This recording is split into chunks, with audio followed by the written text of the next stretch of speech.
Il y a un sujet que je voulais parler. On a fait un peu allusion pendant l'étude mercredi. On a pris un peu le passage en Matthieu concernant un peu la prière. Mais je voulais un peu revenir sur quelques aspects de la prière, simplement. On va reprendre un passage en Matthieu, si vous voulez bien, chapitre 6. Donc en Matthieu, chapitre 6. On n'a pas parlé beaucoup mercredi, mais c'est un peu revenu de la conversation qu'on avait. Et Jésus reprend les Juifs, les pharisiens. Donc en Matthieu chapitre 6, verset 5, il dit. Donc Matthieu chapitre 6, verset 5. Lorsque vous priez, ne soyez pas comme les hypocrites, qui aiment à prier debout dans les synagogues et au coin des rues, pour en être vus des hommes. Je vous le dis en vérité, ils reçoivent leur récompense. Mais quand tu pries, entre dans ta chambre, ferme ta porte et prie ton Père qui est dans les lieux secrets. Et ton Père qui voit dans le secret te le rendra. En priant, ne multipliez pas de vaines paroles, comme les païens qui s'imaginent qu'à force de paroles, ils seront exaucés. Ne le ressemblez pas, car votre Père sait de quoi vous avez besoin, avant que vous le demandiez. Voici donc comment vous devez prier. Notre Père qui est aux cieux, que ton nom soit sanctifié, que ton règne vienne, que ta volonté soit faite sur la terre comme au ciel. Donne-nous aujourd'hui notre pain quotidien. Pardonne-nous nos offenses, comme nous aussi nous pardonnons à ceux qui nous ont offensés. Ne nous induis pas en tentation, mais délivre-nous du malheur, car c'est à toi qu'appartiennent dans tous les siècles le règne, la puissance et la gloire. Amen. Si vous pardonnez aux hommes leurs offenses, votre Père céleste vous pardonnera aussi. Et si vous ne pardonnez pas aux hommes, votre Père ne vous pardonnera pas non plus vos offenses. C'était ici un sujet qu'on a parlé le mercredi. Et on avait pu parler de ce qui vient du cœur, en fait. De la façon. Et là, on avait parlé un peu de ce sujet-là, pourquoi les hommes prient d'une manière un peu orgueilleuse pour en être vus des hommes, pour attirer le regard sur eux, pour paraître comme des personnes religieuses, mais pas forcément comme des personnes qui étaient sincères. Et c'est un peu l'aspect de la prière que je voulais un peu parler.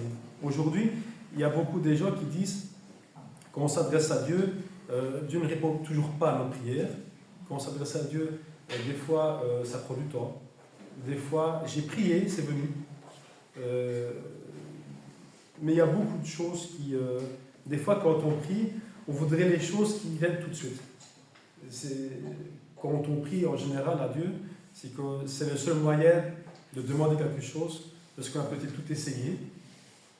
Et en général, quand on prie à Dieu, c'est qu'il n'y a que Dieu seul peut-être qui peut nous offrir, nous exaucer quelque chose, qui peut nous faire parvenir, que ce soit même pour... il n'y a pas tout, enfin tout est possible dans les prières. Il n'y a rien qui soit impossible à Dieu, on le sait. Et c'est pour ça que c'était important de pouvoir parler, que des fois on sous-estime un peu la prière. Des fois on pense même que prier, c'est même ce qui reste à faire quand il n'y a plus rien à faire. Quand on a tout essayé, je vais essayer la prière. Alors que des fois, c'est peut-être ce qu'il faudrait peut-être commencer par, la prière. Mais des fois, on se dit que la prière, on va essayer. Même ceux qui ne sont même pas croyants, qui ne croient pas en Dieu, il y a même à un moment donné, ils vont dire, je vais essayer de prier, on va voir si Dieu va me répondre. Alors, aujourd'hui, la réponse de Dieu, elle est ici dans la Bible. On peut demander à Dieu quelque chose, on attend des fois une réponse qui vient de Dieu, mais la réponse, c'est la parole de Dieu, en fait. Il suffit simplement de lire pour savoir ce que Dieu attend de nous. Et il est vrai que des fois, tout ce que nous demandons, des fois, certains peuvent même perdre patience, perdre même la foi, tout simplement parce qu'ils n'ont pas tout de suite ce qu'ils veulent. Mais on va voir que tout le monde ne prie pas peut-être comme Dieu le demande. On va prendre un premier aspect, un premier passage qui se trouve en Jacques chapitre 1. C'est des passages, je pense, que tout le monde connaît. On a même parlé un petit peu la semaine passée, je pense. En Jacques chapitre 1, le verset 5. En Jacques chapitre 1, verset 5, il dit, là il parle de la sagesse, on parlait de sagesse tout à l'heure. Si quelqu'un d'entre vous manque de sagesse, qu'il la demande à Dieu, qu'il donne à tous simplement et sans reproche, et elle lui sera donnée, mais qu'il la demande avec foi, sans douter. Car celui qui doute est semblable au flot de la mer, agité par le vent et poussé de côté et d'autre. Qu'un tel homme ne s'imagine pas qu'il recevra quelque chose du Seigneur. C'est un homme irrésolu, inconstant à toutes ses voies. Donc tout simplement, quand nous demandons dans nos prières, il demande au moins un minimum, c'est une qualité, en tout cas, pas une qualité, c'est une condition, c'est d'avoir en tout cas la foi. En tout cas la foi dans nos prières. Mais qu'il la demande, verset 6, mais qu'il la demande avec foi, sans douter. Des fois on peut prier, des fois on peut douter, parce qu'on se dit, est-ce que Dieu va quand même m'exaucer? Après, on ne peut pas prier aussi pour tout n'importe quoi. On ne peut pas prier pour ce que nous avons. Des fois, on a qui prie pour avoir les numéros du loto, par exemple. Toutes ces choses-là, ce sont des choses qu'on a envie, mais on ne peut pas tout adresser à Dieu, parce que quand on s'adresse à Dieu, avec foi, Dieu, on sait que nous savons que Dieu écoute, entend nos prières, tout simplement. Et on ne peut pas demander aussi à Dieu, sachant que il y a tellement de misère, il y a tellement de choses importantes qui sont au-delà de tout ce que des fois on demande, qui des fois ne sont pas des fois des priorités. Mais des fois on demande même des choses qu'on se dit, moi j'ai envie de ça, j'ai besoin de ça. Mais est-ce que j'ai vraiment et réellement besoin de ce que je demande? Pourquoi? Parce que Dieu sait mieux que moi-même ce dont moi j'ai besoin.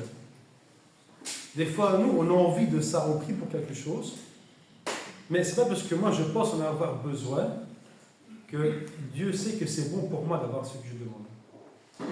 Là, pourquoi est-ce que des fois des personnes prient, demandent quelque chose, prient pendant même des années, sans même parfois peut-être de rien avoir? Est-ce qu'il est préférable pour moi aujourd'hui de demander ça? Et tout simplement, est-ce que je suis prêt aujourd'hui, moi, à recevoir la bénédiction que je demande? Je pense, moi, être prêt, mais est-ce que je suis réellement prêt? Dieu sait mieux que moi si je suis prêt à recevoir ça aujourd'hui, ou peut-être s'il n'est pas plus préférable de recevoir peut-être plus tard, que je serais peut-être plus apte à être après recevoir ça en tout cas. C'est un aspect que des fois, beaucoup se découragent parce que simplement Dieu ne répond pas à nos prières. Mais est-ce que je suis prêt à recevoir ce que je demande? C'est facile des fois à dire, parce que des fois, on prie pour la paix dans le monde, on prie pour beaucoup de choses, c'est gentil, façon de parler, parce qu'on prie pour notre prochain, d'accord? Mais il y a beaucoup de choses aussi que dans nos prières, l'homme peut faire aussi, l'homme peut rien. Des fois, on veut prier pour la paix dans le monde, on prie pour la paix dans le monde, mais ça ne tient qu'à l'homme d'introduire la paix dans le monde, pas à Dieu. On peut prier pour que Dieu intervienne d'une façon ou d'une autre, mais on le voudrait que ça arrive, mais c'est à l'homme, l'homme a aussi le pouvoir de faire ça. À ce moment-là, l'homme peut intervenir. Mais des fois, on trouve peut-être la simplicité ou la facilité de dire, on n'applique pas, on ne s'applique pas soi-même, on remet ça de la main de Dieu. Et Dieu interviendra. Mais priez avec foi. Car celui qui doute est semblable au flot de la mer agité par le vent et poussé de côté et d'autre. Quelqu'un qui n'est pas stable. Et ça, c'est dangereux, quand une personne n'est pas stable. Un autre passage, au chapitre 5, verset 16,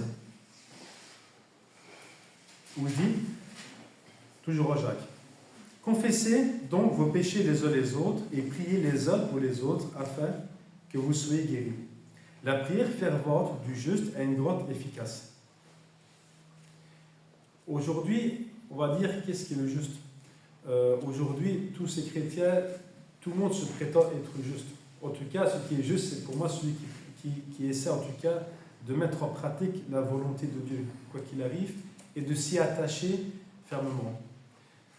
On a pris, c'est pas pour rien que j'ai pris une lecture tantôt pour la Sainte Seine, pour le repas, en Luc 22, et qui était plus juste que Jésus sur terre? Et pourtant, là, il dit que la prière du juste a une grande efficacité. Qui autre que Jésus pouvait dire et prier et ne pas avoir sa prière exaucée? Mais le contexte, c'est que Jésus, c'était après le repas, il savait qu'il allait mourir, il prie avec beaucoup d'angoisse, si vous vous rappelez du passage qu'on a pris, sa sueur devait comme des grumeaux de sang qui tombaient à terre, tellement qu'il était angoissé, tellement qu'il avait peur, il transpirait même du sang. Et pour vous dire l'intensité, on ne peut pas imaginer ça. L'intensité dans l'état où il pouvait être dans la peur. Et malgré même lui, qui était peut-être même le plus juste qui était sur la terre à ce moment-là, sa prière n'a pas été exaucée. Toutefois, pas ma volonté, mais ta volonté. Lui qui avait prié pour que ces couples s'éloignent de lui. Tout ce qu'il attendait, donc toutes ses souffrances, il savait par quoi il devait passer. Mais même sa prière à Jésus n'a pas été exaucée. Pourquoi? Parce que ce n'était pas la chose qui devait... Ça ne pouvait pas se passer différemment, tout simplement. Jésus lui-même savait qu'il était venu pour souffrir. Il savait qu'il devait mourir et tomber par les mains des soldats qui devaient le condamner. Je peux faire une petite remarque par rapport du juste. Parce que ça fait penser, je ne sais pas si vous avez vu le film Liste de Schindler.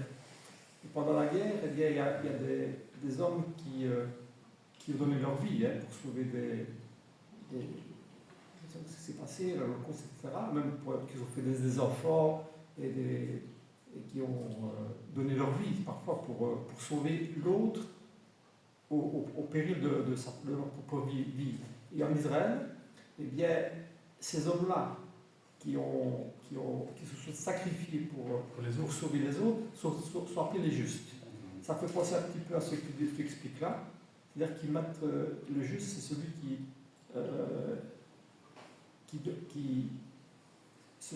aime mieux plus l'autre que lui-même. C'est une définition.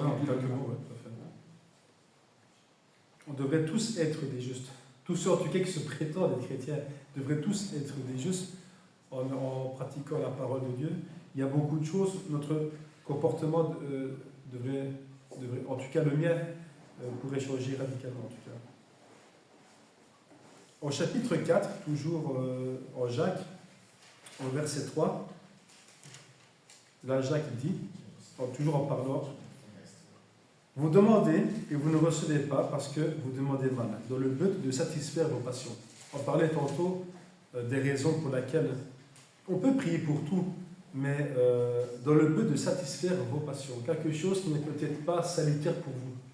Mais encore aujourd'hui, on est sur terre, on vit sur terre. C'est pas parce qu'on est chrétien qu'on n'a pas le droit d'être heureux sur terre. On peut très bien éprouver des moments sympathiques, on peut éprouver beaucoup de bonheur sur terre. C'est pas parce que nous savons à un moment donné que nous allons quitter ce monde et se dire que le monde est mauvais. Qui dit monde dit Satan. Non, il n'y a pas de diabolisation à faire dans le monde. Nous sommes dans le monde, mais nous ne sommes pas du monde. Mais quand nous sommes dans le monde, autant prendre du plaisir, que ce soit dans nos familles, que ce soit au travail, que ce soit avec des amis, que ce soit des vacances, profiter de la création, tout simplement. Ça fait partie des joies du monde, tout simplement.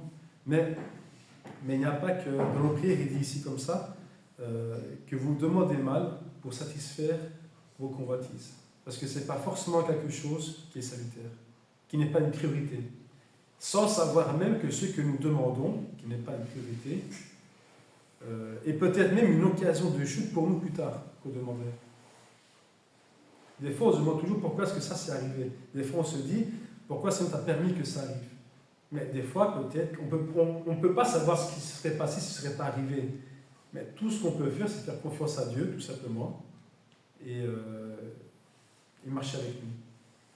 Ce n'est pas pour ça qu'il n'est jamais dit qu'une personne qui croit en Dieu n'aura jamais de maladie grave, qui ne va pas souffrir, qui sera à l'abri des bonnes choses ou des mauvaises choses, tout simplement. Il dit dans la Bible, d'autre part, qu'il pleut, le soleil se lève sur les bons et sur les moins bons, et il fait pleuvoir sur les justes et sur les non-justes. C'est pour ça que nous avons l'avantage, par contre, dans les épreuves, d'avoir Dieu avec nous, ce qu'eux n'ont pas. Ils pourraient l'avoir. Tout le monde a droit à avoir cette grâce d'avoir Dieu auprès de nous. Mais quand nous n'allons pas bien, on a cette force de pouvoir remettre ça dans les mains de Dieu. Pour quelqu'un qui ne sait pas se confier, il y a des gens qui sont faciles à se confier, que ce soit ils vont voir un psychologue, qui vont voir un frère ou une sœur, qui vont voir même des parents.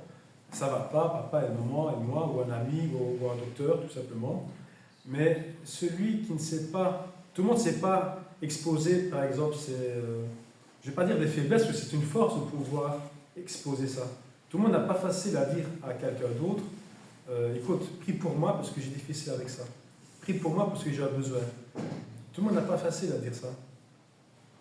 Et c'est pour ça que c'est dangereux, parce que ceux qui se renferment, d'autres font des dépressions, d'autres finissent mal, tout simplement. Se détournent même. Mais c'est une puissance pour le chrétien de pouvoir remettre ça, pour moi en tout cas, dans les mains de Dieu. C'est une force. De pouvoir se dépouiller en tout cas. Des fois, une fois j'ai vu une image qui était toute belle, hein, et alors on voit un tout petit chaton qui va vers une porte quand il va prier, et quand il ressort de sa prière, c'est un lion qui ressort, pour dire qu'il est renforcé au fait. Tout simplement parce qu'il a exposé tous ses besoins, tout simplement, ou simplement dire merci. Parce que des fois, on ne pense pas à dire merci quand tout va bien. On pense seulement à Dieu, en général, quand tout va mal. En tout cas, beaucoup plus. Généralement, on a tendance à aller vers Dieu quand on n'est pas bien, quand on est triste, quand on ne sait pas quoi faire. Mais quand tout va bien, est-ce qu'on a tendance aussi à prier Dieu, remercier Dieu, rendre grâce pour tout ce que nous avons. Tout simplement. Il y a un passage qui dit aussi qu'en Luc, on va le prendre d'ailleurs, parce que je connais un peu de mémoire, mais peut-être pas comme il le faudrait. Donc en Luc, chapitre 21, c'est un petit verset, il dit beaucoup de choses. En Luc, chapitre 21, verset 36, il dit « Veillez donc et priez, en tout temps, afin que vous ayez la force d'échapper à toutes ces choses qui arriveront, et de paraître debout devant le Fils de l'homme.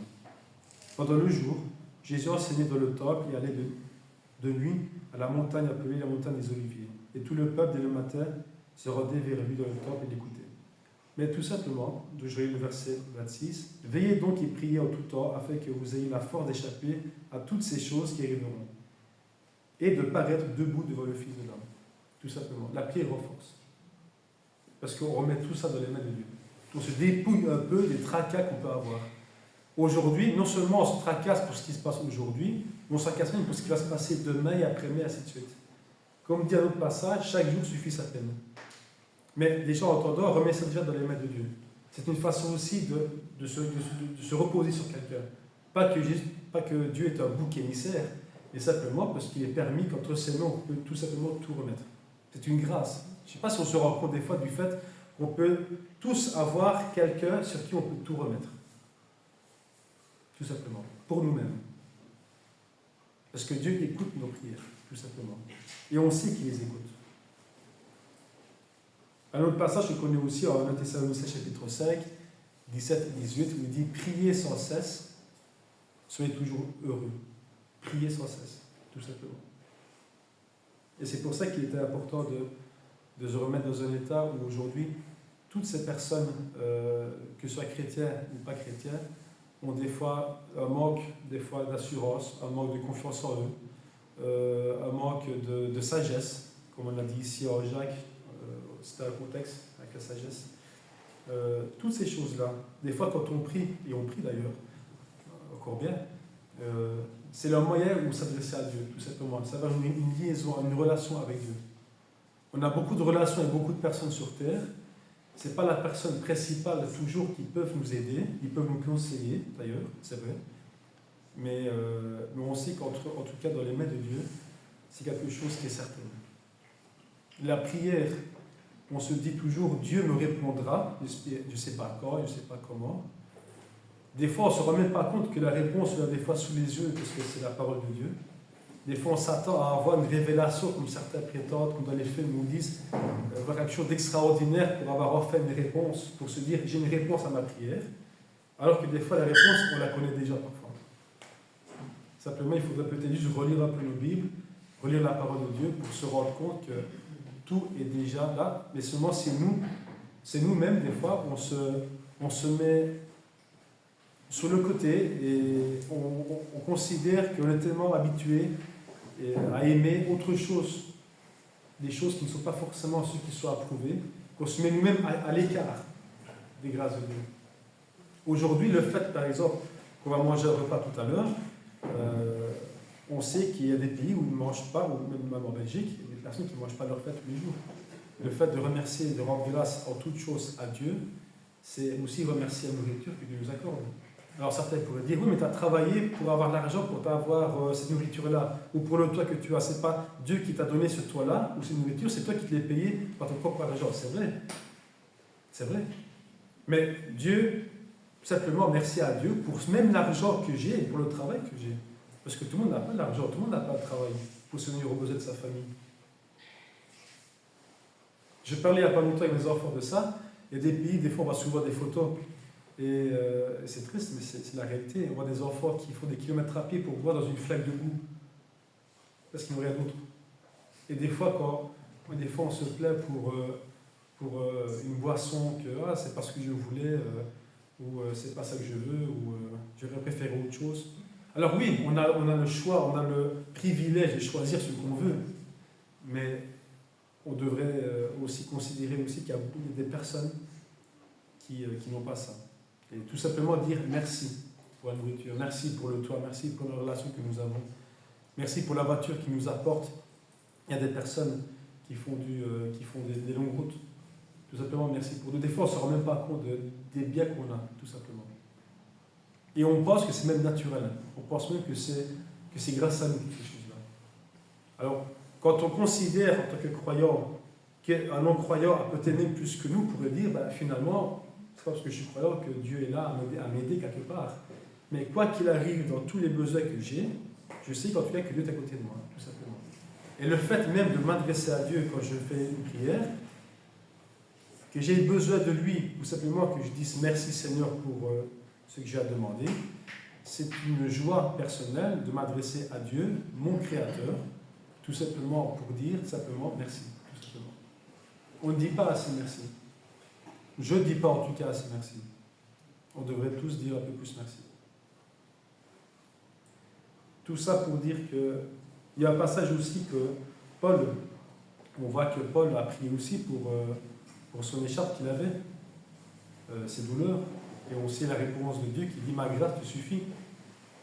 Tout simplement pour voir que la grâce de Dieu s'accompagne même dans les faiblesses des autres. Alors on va me dire comment est-ce possible de comprendre que se réjouir dans une épreuve, tout simplement. Mais tout simplement que même dans l'épreuve, Dieu est là à côté de nous, tout simplement.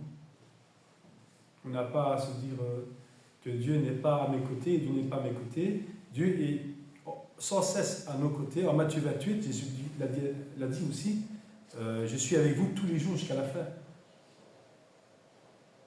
Il n'y a pas. Ce que je voulais dire, c'est aussi, est-ce qu'on prie ainsi aussi? Est-ce qu'on prie seulement quand on a un problème pour une certaine situation, et puis tout le reste, quand tout va bien, on ne prie pas. Ouais. Alors que, normalement, on doit rechercher sa relation avec Dieu, c'est dans la prière. Donc, je crois qu'on devrait prendre, et moi je m'en avance aussi, le plus de temps pendant la journée d'être en relation avec Dieu. Parce qu'en fait, comment dire, on s'adresse à lui, et c'est lui qui, comment dire, qui va faire que, si je prie juste occasionnellement, et juste quand ça m'arrange, je ne prie pas, il n'y a pas cette relation avec Dieu. Donc, comment est-ce que Dieu pourrait exaucer ma prière si moi je ne cherche pas à avoir cette relation avec lui? D'abord, il faut rechercher la relation avec son Dieu, prier, et le reste vient avec. Mais si on prend le temps de prier pendant ma journée, si je reste juste merci juste pour merci pour le repas et merci pour et c'est terminé, ça ne va pas. La relation avec Dieu, c'est comment dire, faire connaître le rendre grâce, le remercier, lui faire comprendre, lui dire mes peines et mes joies, avoir cette relation avec Dieu, pas seulement une fois par jour, mais une relation sincère. Avec Dieu, il est la prière. Il faut que ce soit une relation sincère et non hypocrite, parce que, comme tu as dit, on a un privilège de prier à Dieu. Ça renforce, c'est pas seulement dire à Dieu je veux ça, mais c'est aussi simplement dire aussi merci pour ça, et se renforcer mutuellement, tout simplement. Des fois, on ne se rend pas compte. Vous voyez, des fois, quand on prend du Nipa, ça va sortir maintenant, j'ai ça en tête, mais des fois, quand on voit une star dans la rue, directement, qu'est-ce que le réflexe qu'on a, c'est d'aller directement vers la star pour faire un selfie maintenant, ou juste serrer la main. Parce que c'est comme une star quand même. Hein, on les voit à la télé, je veux lui parler, je fais une photo avec lui, je veux entendre sa voix, je veux... Mais là, on a comme l'occasion de parler à Dieu, quoi, comme. C'est pas une star. C'est le Créateur. Des fois, on ne se rend pas compte parce qu'on ne s'imagine pas et on n'a pas l'image devant nous, en fait. On n'a pas la représentation. C'est ce qui nous empêche parfois d'être proche de quelqu'un. Des fois, quand on ne voit pas quelque chose, on a tendance à l'éloigner et à le mettre de côté parce que ce n'est pas du concret. Mais en fait, ce n'est pas parce qu'on ne le voit pas, qu'on ne sait pas le matérialiser, que Dieu n'est pas là. La première preuve de la Bible qui dit que Dieu existe, en tout cas pour ceux qui croient en Dieu, c'est déjà la création d'elle-même, tout simplement. Donc à partir de là, nous savons que Dieu est là. Là où 2 ou 3 sont réunis, je suis au milieu de vous. Jésus, là, est au milieu de nous. On ne le voit pas, on a peut-être tendance à le mettre de côté en disant, ouais, c'est juste pour dire, c'est une façon de parler, mais ce n'est pas une façon de parler. Jésus est réellement au milieu de nous, ici, parmi nous. C'est parce qu'on n'arrive pas à matérialiser quelque chose, mais c'est vraiment le cas. Quand on fait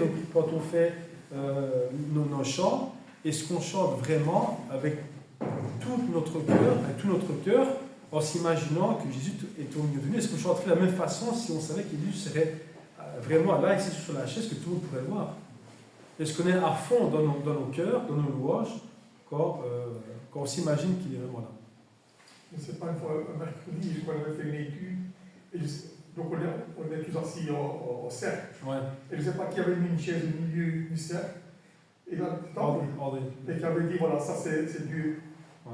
Et La présence. On ne le voit pas, mais il est là parmi nous. Quoi. Il a voulu matérialiser la présence de Dieu auprès de nous, tout simplement. Et il avait mis une Bible sur une chaise qui était au milieu de nous.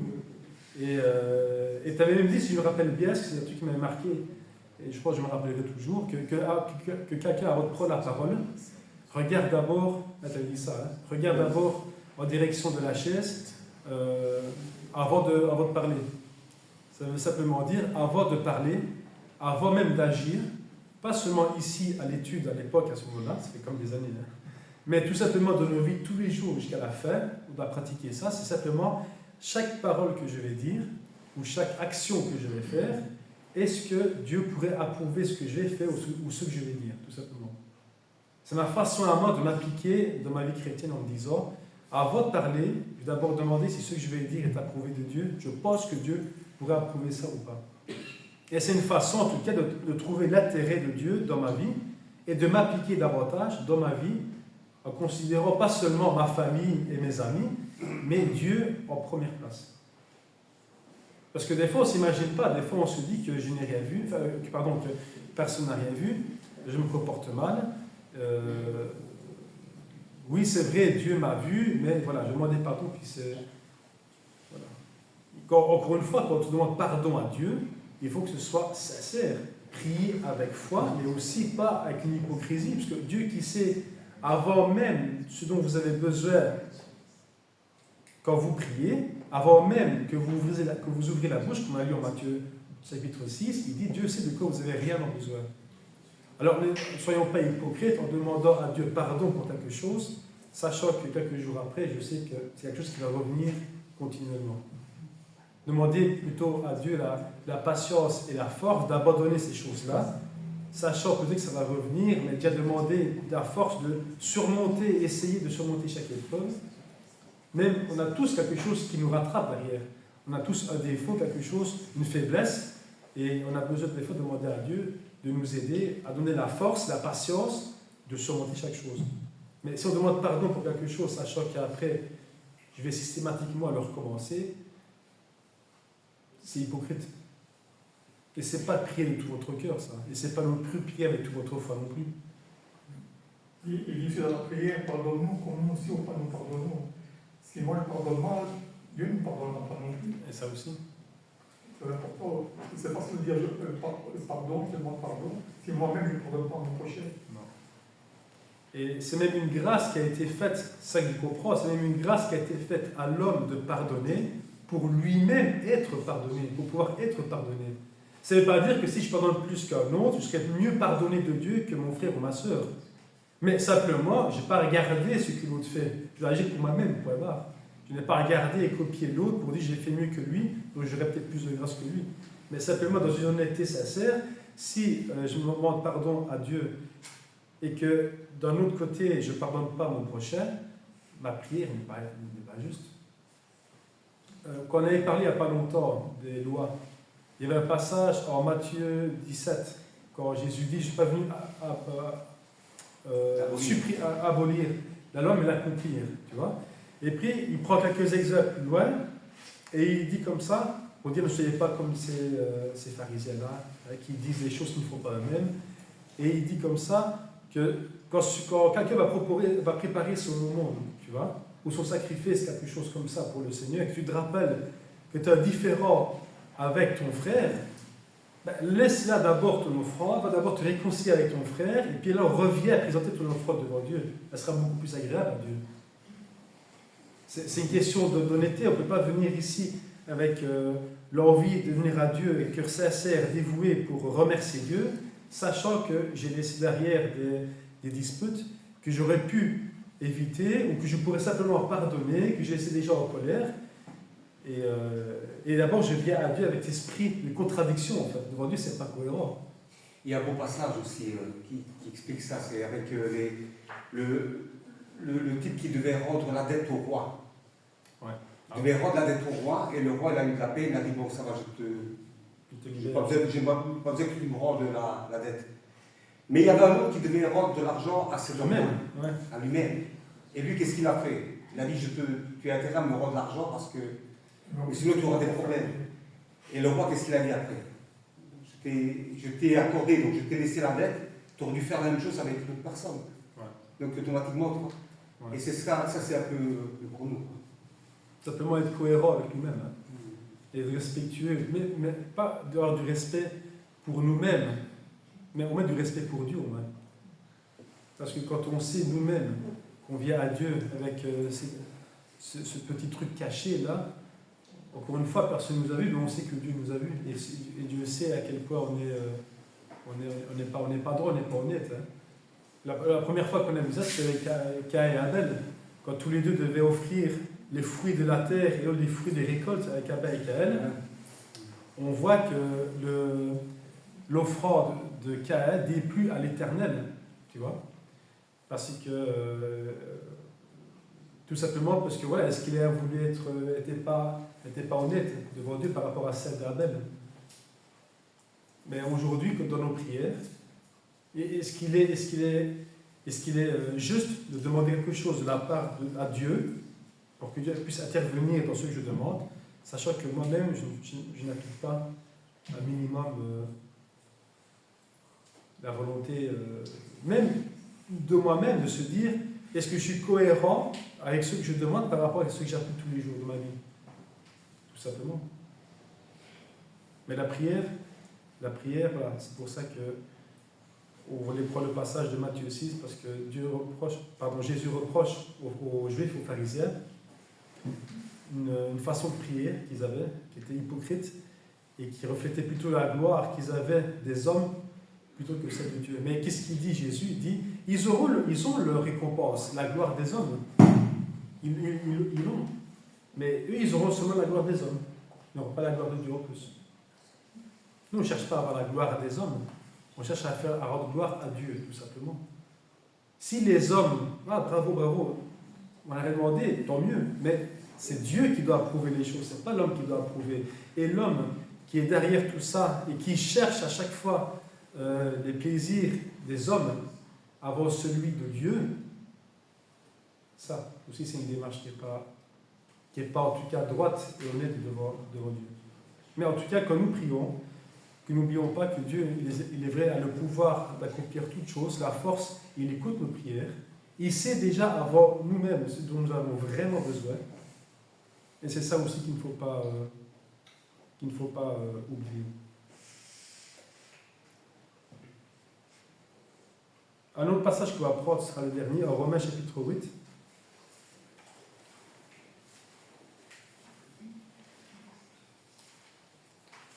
En Romains chapitre 8, le verset 26.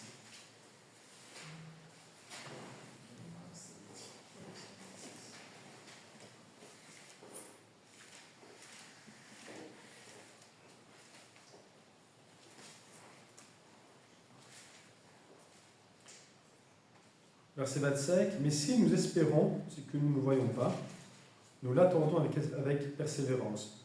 De même aussi l'Esprit nous aide dans nos faiblesses, car nous ne savons pas ce qui convient de demander dans nos prières. Mais l'Esprit lui-même intercède par des soupirs inexprimables.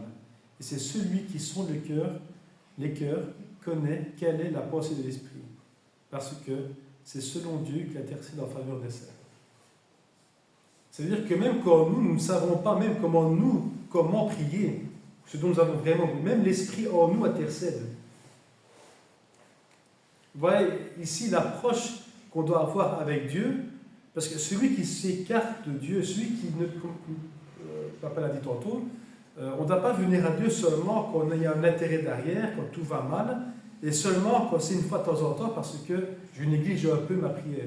Pas parce que je néglige ma prière avec Dieu, tout simplement, mais parce que j'y vais seulement quand il y a un intérêt, tout simplement. Voilà. Il y en a qui prient seulement quand tout va mal. Non. Celui qui a une approche avec Dieu, c'est une relation sincère qu'il a avec Dieu.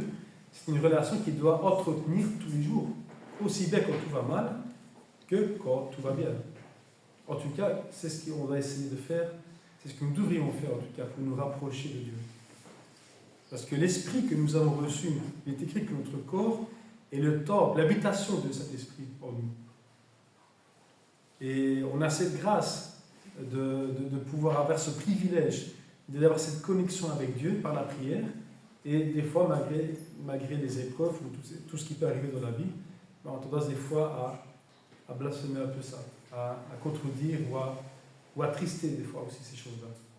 C'est pour ça qu'il dit que la prière, renforcez-vous les uns les autres, priez les uns pour les autres afin de vous entretenir mutuellement. On a besoin de prier, pas aussi pour nous-mêmes, mais aussi les uns pour les autres. Parce que quand je demande à Dieu une prière pour quelque chose que j'ai dans mon cœur, je sais que je prie Dieu, d'accord, mais quand je sais que mes frères et sœurs prient avec moi, ben ça soulève un peu plus, ça apporte un peu plus de force, un peu plus de courage.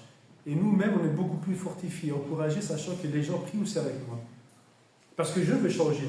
On parlait de ça aussi un peu le sujet mercredi. On a beau une personne qui ne veut pas changer, on a beau prier, et même toutes les personnes du monde prient pour une personne qui ne veut pas changer, elle ne changera pas. Parce que c'est d'abord le concerné qui veut changer. Mais savoir que la personne prie et que les gens prient avec lui, ça renforce, ça encourage, et ça maintient aussi une force spirituelle. Pas seulement une relation entre nous et Dieu, mais aussi entre frères et sœurs, qui est l'Église en fait. Le royaume, c'est ça, c'est pas seulement un rendez-vous pour remplir et chauffer les chaises, mais c'est aussi pour nous encourager, passer un moment ensemble. Tout le monde n'a pas la chance de pouvoir partager un moment intime dans une fraternité, partager un enseignement, l'amour de Dieu. Et quand on se voit, c'est pas seulement pour prier ou pour 1 heure ou 2 par semaine, mais aussi pour avoir ce privilège de pouvoir nous encourager, chose qu'on ne peut pas faire au travail, chose qu'on ne peut pas faire dans la famille ou peu importe où. Vous savez, des fois, quand on prend un crayon, on le casse avec 2 doigts, mais quand on prend le tas de crayons, même avec tous les mets possibles qu'on puisse mettre autour, si le tas de crayons est gros, on ne peut pas casser le tas de crayons parce que tout simplement l'union fait la force. Tout simplement. On a besoin d'avoir cette unité-là pour avoir cette force. En tout cas, ça aide. Celui qui est tout seul et celui qui est mis de côté, il a Dieu avec lui quoi qu'il arrive, parce que personne n'est jamais seul, quoi qu'il arrive. Dieu est toujours auprès de ses enfants. Seulement, c'est nous, des fois, dans notre relation avec lui, est-ce que des fois, on manque de respect, des fois, on manque de patience, des fois, on manque même de foi. Et c'est ce qui fait que des fois, on dégrade la relation avec Dieu. Mais simplement par la prière, revenons à Dieu avec un cœur sincère, avec ce que nous savons que Dieu peut accomplir, que Dieu ne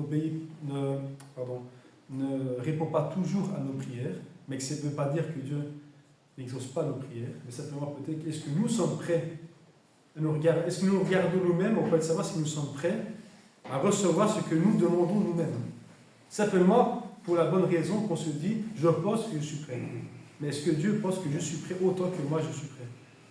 Donc voilà, des fois, c'est pas parce qu'on ne répond pas à nos prières tout de suite que ça veut dire que Dieu n'écoute pas nos prières. Voilà, c'est simplement une petite réflexion autour de la prière, parce que des fois, on prie tous, on devrait prier, moi en tout cas, pour ma part, un peu plus, parce que, comme on a dit, c'est une relation qu'on a avec Dieu, quand même, qui est quand même au-delà d'une relation qu'on peut avoir avec un ami, avec un collègue ou un membre de la famille. C'est Dieu, quand même, celui qui nous a créés, qui a prévu un plan salutaire pour chacun de nous à travers son Fils, quand même, parce qu'il nous a quand même tant aimés au point d'envoyer son Fils Jésus-Christ mourir à notre place. Et c'est là-dessus, en tout cas, que, comme on l'a dit tantôt pendant l'étude, ne sachant pas qu'on sera ce jour où ce sera la fin, que nous puissions en tout cas nous renforcer par les prières, dans l'amour fraternel, et surtout ne pas oublier que Dieu entend nos prières et que nous devons être patients et simplement dire merci, tout simplement. Ne pas oublier que Dieu a le pouvoir et que nous avons aussi le pouvoir de prier, parce qu'on sait que Dieu écoute nos prières, mais c'est aussi un privilège pour nous de remettre ça aussi dans les mains de Dieu, de nous décharger, au fait. Moi, se décharger, c'est une force. C'est une force pour beaucoup. Mais des fois, on néglige, des fois. Merci.